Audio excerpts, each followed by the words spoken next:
ನಮಸ್ತೆ dear friends. ಇವತ್ತು ನಾವು ಈ ಕಡೆ ರಾಮದುರ್ಗ ಭಾಗದ ಕಡೆ ಬಂದಿದ್ದೀವಿ. ಇವರಿಗೆ ಕೈಕಾಲದ ತುಂಬಾ ತೊಂದರೆ ಇತ್ತು. ಆಮೇಲೆ ಇವರಿಗೆ ಕಾಲಿನಲ್ಲಿ ನರ್ವಸ್ ವೀಕ್ನೆಸ್ ಆಗಿ ನಡ್ಲಿಕ್ಕೆ ಬರೋದಿಲ್ಲ. ಆಮೇಲೆ ಕೈಕಾಲು ಬಹಳ ಸೆಳಿತಾ ಇತ್ತು. ಆಮೇಲೆ ಊಟ ಜಾಸ್ತಿ ಮಾಡಿದ್ರೆ ಏನೇನು ಸಮಸ್ಯೆ ಇತ್ತು ಅನ್ನೋದನ್ನ ಕೇಳೋಣ ಅವ್ರ ಮೇಲೆ. ನಮಸ್ತೆ ರೀ. ನಮಸ್ತೆ. ಎಸ್ ರೀ. ಊಟ ಭಾಳ ಆಯುಷಾಗ್ರೆ ಈಗ ಊಟ ಇದನ್ನ ತೊಗೊಂಡ ನಂತರ ಸುನಾಕತ್ ಕರೆ ಶುಗರ್ ಬಿ ಪಿ ಕಮ್ಮಿ ಆಗೈತೆ ಶುಗರ ಬಿಪಿ ಕಮ್ಮಿ ಆಕತ್ ನೋಡ್ರಿ. ಶುಗರ್ ಬಿ ಪಿ ಕಡಿಮೆ, ಮೈಕಾಯಿ ಹೊಡಿತಾರೆ. ಕಮ್ಮಿ ಆಗೈತ್ರಿ. ಆಮೇಲೆ ನಿದ್ದೆ ಆಗ್ತಿಲ್ಲ ಅಂತ ಆಗಿದ್ರಿ. ಈಗ ನಿದ್ದೆಲ್ಲ ಹೆಂಗ ಆಗ್ತೈತೆ? ನಿದ್ದೆ ಆಕತ್ರಿ. ಪಟ್ಟ ಖಾಲಿ ಹಾಕೊಳ್ಳೋಣ ನಿದ್ದೆ ಹತ್ತತ್ರಿ. ಸರ ಬಂದೈತ್ರಿ. ಆಮೇಲೆ ಈಗ ಹೊಟ್ಟೆ ರಿಕ್ಕತ್ತ ಏನ್ ಹಾಕೋದಿಲ್ಲ. ಆಮೇಲೆ ಕೈಕಾಲು ಸೆಳೆದೆಲ್ಲ ಕಡಿಮೆ ಆಗೈತಿ. ಇದು ಎಷ್ಟು ದಿನ ಆದ್ರೆ ನಮ್ ಬೆಡ್ ತಗೊಂಡ್ರಿ ನೀವು? 10 ದಿನ 10 ದಿನ ಆಯ್ತು.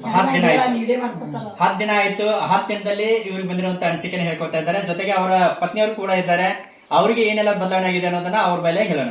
ನಮಸ್ತೆ ಅಮ್ಮ. ಎಸ್, ಮುಂಚೆ ನಿಮ್ಗೆ ಏನೆಲ್ಲ ತೊಂದರೆ ಇತ್ರಿ? ನಮ್ಗ ಕೈ ವಾಟ್ ಬರ್ತಿದ್ವು. ಕೈ ಎಲ್ಲ ಒಟ್ಟು ಹಿಡ್ತಿತ್ತು. ಆ ನೀರ್ ಹಚ್ಕೊಳ್ಳೋಣ ವಾಟ್ ಬರೋದ್ ಹೋಗೈತ್ರಿ. ಅದು ಹೋಗೈತ್ರಿ. ಮನಕಾಲ ಕೆಟ್ಟ ಅಳಕ್ತಿದ್ರಿ.